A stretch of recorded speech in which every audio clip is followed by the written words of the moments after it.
Well, first of all, he just has natural God-given size. Like when you look at some of these guys, they just look different than the other guys, even though they're 6'4". They're all 6'4" plus 300 pounds plus. Tyler Booker looks different. He's about 6'5".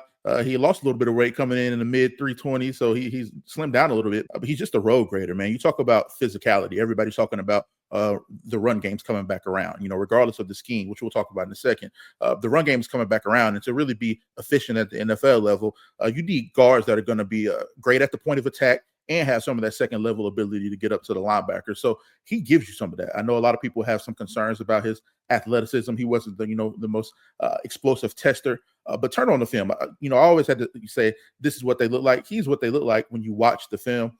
And I've had to kind of like rework my brain because I come up in the football background, playing football so long. You kind of learn to be as Tyler Booker falls somewhere in between because he's definitely a man power gap scheme type of blocker. He's going to be a guy that you want running those quarterback powers, those duo plays. You don't necessarily want him getting in space, or he may struggle a little bit on some of those wide zone plays where he has to cut off backside techniques and get up to the second level. However, he does show some of that on tape enough to where if you were a team that was predominantly running zone, you would be interested in a guy like Tyler Booker, especially if he somewhat falls out of the first round. If you can get him at the top of that second round or in the middle of that second round, you could just live with what comes with that because he is that good. So I love what he shows on tape. And I think he's just the nastiest player in the draft. You talk about regardless of position, talk about regardless of scheme.